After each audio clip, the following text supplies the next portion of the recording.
1 Hour Photo is a 2002 film directed by Mark Romanek or Mark Romanek. I'm not quite sure on the pronunciation. And this stars Robin Williams in what is known to be probably his best and most famous like dramatic role. Really a thriller and slash horror role. Although this is not necessarily a horror movie, it's pretty damn terrifying. And it's a really, really well done psychological thriller. Mark Romanek is known for three films, two other than this one. I haven't heard or watched any of his other films, but he's also known for music videos. He's like television director, and he does all kinds of projects, but he only has three feature films under his belt. And this one, when it came out of nowhere, and there's still a lot of people who don't even know what it is or heard about it at all. But if you've seen any clips or any like still images of Robin Williams in this film, he does an incredible job. He is very, very terrifying in such a realistic way. This film definitely has a lot of commentary on how loneliness and isolation can affect the human psyche. And Robin Williams like delivers it all. And because he was so outspoken in his well, post death, we started to discover a lot more about his like depression and mental illnesses and struggles with that stuff. At least I start to wonder if he put a lot of his emotions, like his negative emotions, if he kind of unleashed them in this film.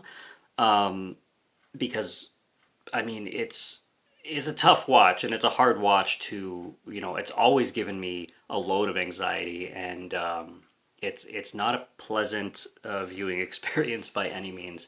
I did hear a lot though that Robin Williams behind the scenes had a lot of sense of humor, and in between takes he would just bust out comedy kind of to lighten up the mood because, like I said, it's an intense kind of plot and not a happy subject matter. This film also has kind of an unknown cast to me, which is kind of good. It adds to the atmosphere.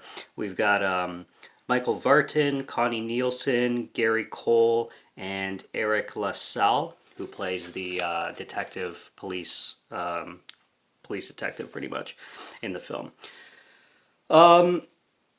Basically, it's a very lonely man. He works at this is gonna sound very old school these days, but he works at like a 1 Hour Photo booth, which you saw them at Walmart. It's a place where you develop photos for digital cameras, and not were they digital cameras? I don't know. You take your cameras in there, and then your roll of films, and they develop the square pictures for you way before like the digital age. And this is already coming out of the digital age because this is like the beginning of internet photos and online photo albums and the end of that roll of film era kind of thing. But yeah, he works at this place called Save Mart, which is a unofficial Walmart for copyright reasons, and he takes his job extremely seriously. He's very passionate about his work. He always argues with like the people who fix the mini labs and the machines that he notices that like the blues are like marked up by like 0.3%, and he calls somebody in to fix the machine, and the guy's like, what the fuck, 0.3%, you call me in for this? What the hell's wrong with you? So he really takes his job seriously, and he gets infatuated with this family that comes in, this woman specifically named Nina Yorkin, my bad. William Yorkin is her husband. But Nina Yorkin comes in. They have a son named Jake, so it's Nina and Will and Jake, the son. Nina is always developing the photos with this guy. His name is Cy. Robin Williams plays this guy named Cy. And he develops this very big friendliness to this family, but also borderlining on obsession. And the lengths that he goes to, he crosses the line sometimes and doesn't realize what is crossing the line, what is stepping overboard, and what is becoming invasive to this family. He doesn't have that social awareness. He even collects photos sometimes, and there's this one scene where he's sitting in a diner and the woman pouring his coffee is like, oh, who's that, family photos? And he's like, yeah, this is my little nephew, and he's pointing at the little kid Jake. That's Nina's son and not related to him at all, and he's just making up these like life stories. Later on in the film, you like it shows around his apartment, and the whole wall is absolutely covered with photos that he did double copies of and brought home, and he has a whole wall of people's photos, especially specifically this family, because he really really loves this family, and there's like kind of dream sequences sometimes that he imagines himself in their life as an uncle or as a cousin or whatever. But yeah, as soon as you see that wall of pictures, I mean, this is where you know that this this is not going to end well, and this is going in a very very creepy direction. And like I said, Robin Williams really gives it his all with this.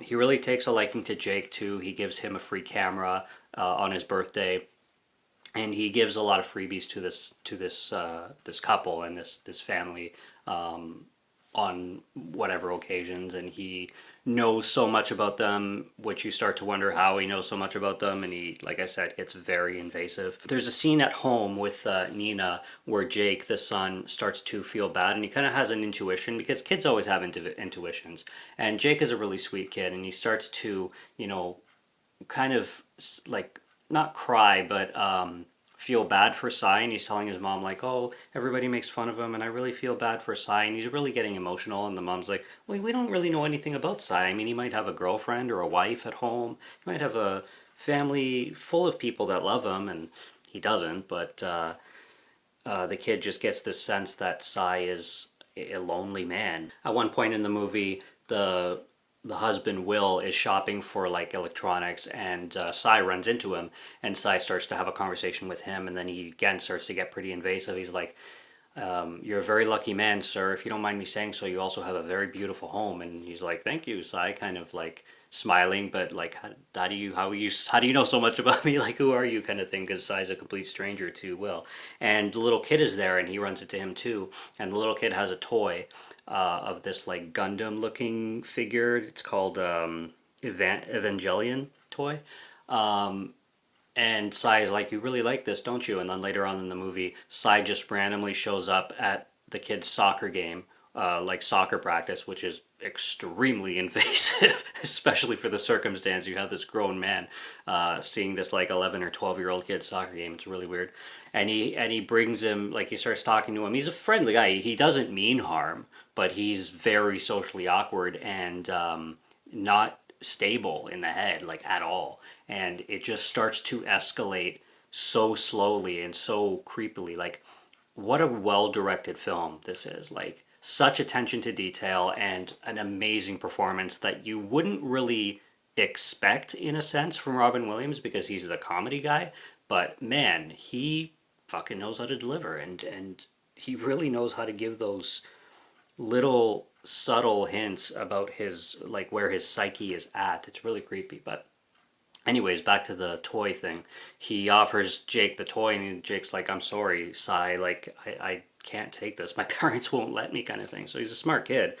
And he's not like afraid of Cy, really. There's no point in the movie where there's any threats going on, but there is a lot of invasiveness and just a lot of uncomfortability when it comes to Cy and everything.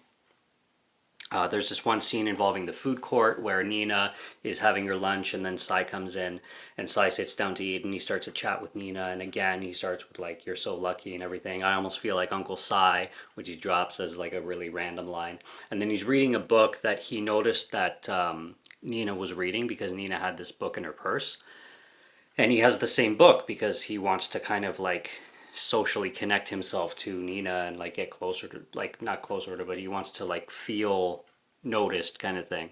And he's reading this book called The Path to Love or something like that, and then they start off like, "Oh," she's like, you're reading the same book I am, that's crazy." And she doesn't know that he saw it in her purse and is, purposely bought it. So two big things happen. Basically, Cy's boss, who, his name is Bill, and he is a dick, but he starts to notice that Cy is having some issues, and the big deal breaker to make him let Cy go from his job is that a bunch of pictures are uncalled for, which is the pictures that Cy had on his wall at home.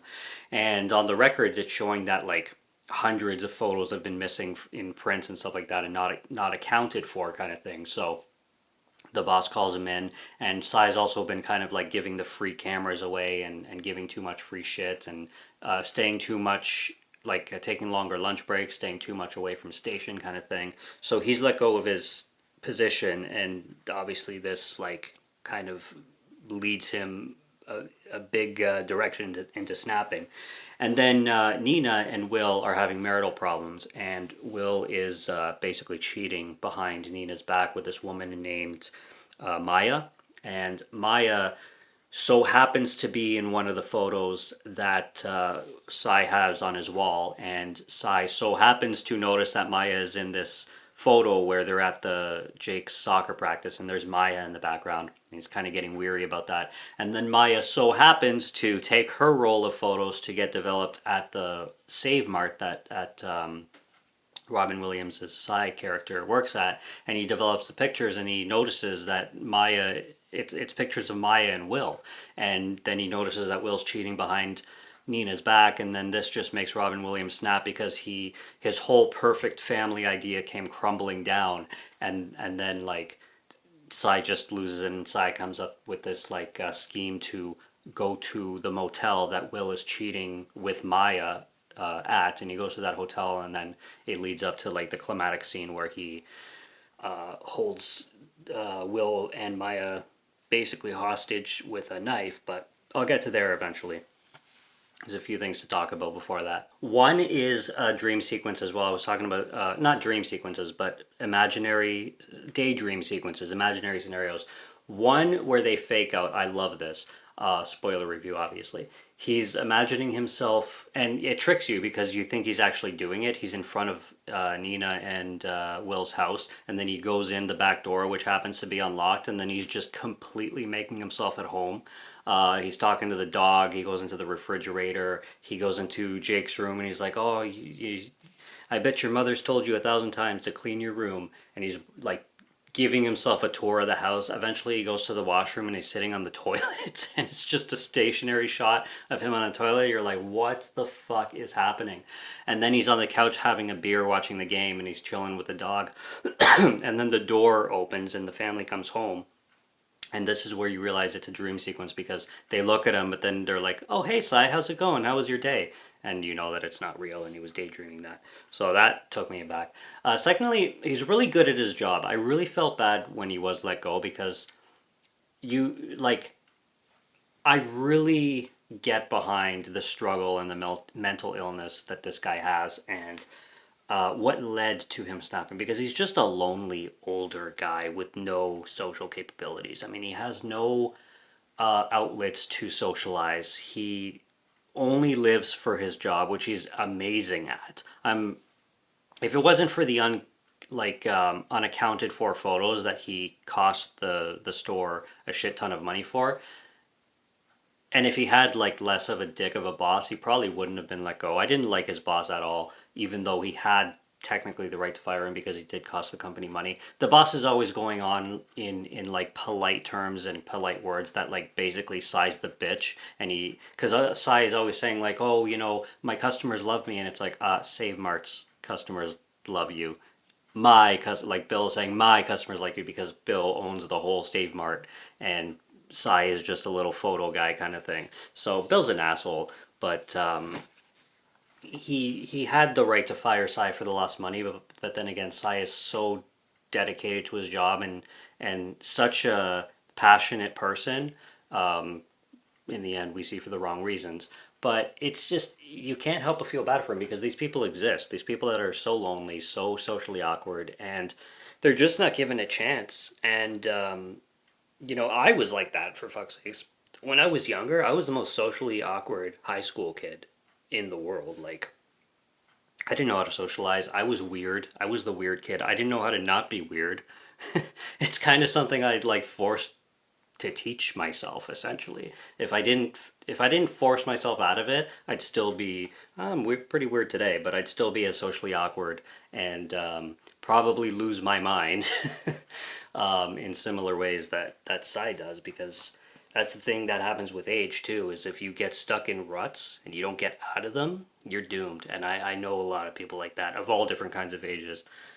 from their 20s, 30s, 40s, 50s. I know people that are just stuck in their ways and have no interest in changing, and you know that's the way they remain. And that's going a little off topic, but specifically with Psy, he's just in a shitty situation that he either doesn't know how to get out of or is just too far gone. And it's just sad to see a person like that crumble and decompose. There's another word for it, but like self-destruct in a sense. And watching it is just, this movie gives me so much anxiety because you're always fearing of him snapping, and he does, of course, but you're fearing him like hurting the kid or like doing something just out of this world kind of thing.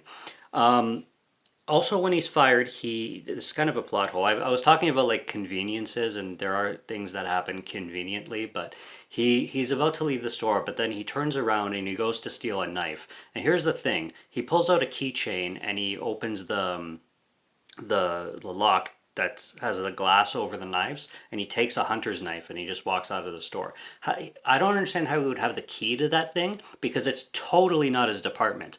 Earlier when I was talking about the Jake with the toy, and when he ran into the father in the electronics section, he couldn't help the father because it wasn't his department. So he picks up the phone and calls the electronics guy to come help Will in the electronics department because it's totally not his area. So the hunting area is not his area either. So why would he have a key to be able to unlock the knife rack? Like, that doesn't make any sense. But total convenience on that one. Anyway, he gets his hands on a hunter's knife. And he uses this hunter's knife. He goes to the hotel, like I said, where Will and Maya are staying. And he does this cool room service trick where he calls their room because does he know they're at 511? Sorry, what he does is he calls the hotel lobby to patch him through to a Maya who just checked in. So he knows Maya checked in or Will checked in, and it ends up being Maya. And then he's transferred to her room, but he says like, this is room service. Am I delivering to like 220 or something? And she's like, no, it's 511. He's like, oh, sorry, I must be looking at the wrong papers. So he knows that they're in 511, and then he calls room service to cancel their order. How he knew they were ordering room service is, again, another convenient plot hole that doesn't make any sense. But it kind of just gets the story along. The point is, I'm rambling like a motherfucker. He gets to 511 with the hunter's knife, and then he basically forces them to reenact and recreate like sexual positions, but like fake it all, because he's very obsessed with like how cameras work. He even gives monologues throughout the whole film on his obsession with like snapshots, and he even says the term snapshot was originally a hunter's term because it referred to a hunter like randomly shooting a duck without like aiming first, kind of thing, like a snapshot, kind of a random shot. So he knows he's obsessed with photography, and he's obsessed with like capturing moments, and he uses this in his sick, twisted ways to make Will and Maya kind of reenact cheating in not sexy ways, essentially. And he just exposes their, or Will's specifically, shittiness kind of thing, because he was so in love with, and so like jealous and envious of this perfect life that Will had with Nina, and how could he be so insane to throw it away? Cy would give absolutely anything for that life, and that's the thing, he really, really would, because one man's trash is another person's treasure, and you don't know what other people would give for what you have. Like, most people don't know the luxuries they have, until they realize a situation or see a situation enact in front of them, such as Cy's, where Cy wants this that Will has so badly, and Will has no idea what he has with Nina and Jake. And I'm sure Will loves Jake, his son, but he's a very neglectful father, let's say that. And I mean, Maya's nothing special. The chick that he was cheating on, she's just some chick. Anyways, Robin Williams gets arrested at the end of the movie, and then there's this monologue that he gets into, and he breaks down and he cries and he starts yelling, and he's like, you don't make children do things that they shouldn't do, and you don't take sick, disgusting, revolting pictures of children doing acts that they just shouldn't do, and he's really, really giving it. It's one of the best scenes, and it hints at what might have happened to Sai as a childhood. So what I'm guessing in his childhood, sorry. So what I'm guessing is he was abused, and he saw that this kid Jake had basically a perfect family from what he thought.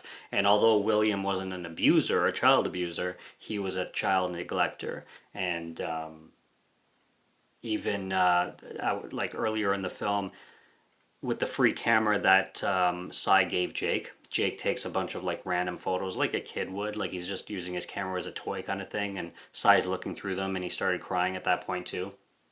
So at the end of the movie, he asks the police detective for his photos because he took photos in the hotel room because he got his own hotel room when he held Will hostage, and he's putting the photos down on the table, and they're all like random things like the shower head, the corner of the room, the frame of the bed, the leg of the desk, just random things in the hotel room. And I think he was recreating what Jake was thinking in his mind when he was taking the random photos. Like he wanted to put himself back into that childhood mode and kind of feel what it was like to live as a child again. Really, really deep and impactful ending to the film and whole like situation, because it really makes you reflect on the film as a whole, but in his psyche especially, and what like Sai is thinking kind of thing. Really, really amazing character study and really creepy ass film. And anybody who's seen the film knows exactly what I'm talking about when it comes to Robin Williams' performance. Rest his soul. He was a genius at comedy, but he could unleash a lot into a character like this, and mad respect for him in this film. If you haven't checked it out and you're watching this spoiler review, it's still worth checking out. I mean, give yourself a anxiety fest with this one, because this is a psychological thriller and a half, and I just friggin' love it. I love this film. There's no conclusion at the end either to what happens with Nina and Will. I like how it ends abruptly there. Like they're just looking at each other's eyes with complete emptiness when Jake comes back home. Like with the police bring him home to Nina and Jake gives him a hug, and then Nina and William are just looking at each other's eyes with like no love there kind of thing. Just like sheer disappointment and like where do we go from here kind of thing. And if you're to guess where they're going to go after that situation, it could be a million directions. You just don't know. Like, what do you do, really? Like, what do you do in Nina's position? What do you do in Will's position? I'm sure he's just embarrassed as shit, as he should be. And he deserves no remorse, in my opinion. He's just a dirtbag. And then Jake, like, poor fucking Jake, you know? He's just an innocent kid, right? And Sai, he's going to jail. Poor guy, poor guy. And like I said, I do feel sorry for characters like Sai, because I know people. I know what makes people like that, and it's not usually their fault. Especially with like if Sai was abused as a kid, and like his family is like, let's say, dead, and his dad was a monster and his mom was neglectful or whatever, and Sai is just left in this big world with no social skills and just alone, abandoned. It'd make anybody go mental. Like, literally, it would. And it's not the person's fault. So, like, I have a lot of compassion for these kinds of things. And I understand it. And it's sad. And it's a very, very hard film to watch. But it's worth it for Robin Williams' performance. And like I said, he really knew what he was doing when it came to cinema. So, and great work from Mark Romanek as well. As well as everybody in the film. They all do a really good job. So, really well directed film. I loved 1 Hour Photo. Go check it out if you haven't. Subscribe to Morgan Film Fan if you like to listen to my voice, or if you like my film reviews. I will be back with more soon. Stay tuned for what's coming. Check out what's on the channel already. And until next review, have a good one. Take care and cheers.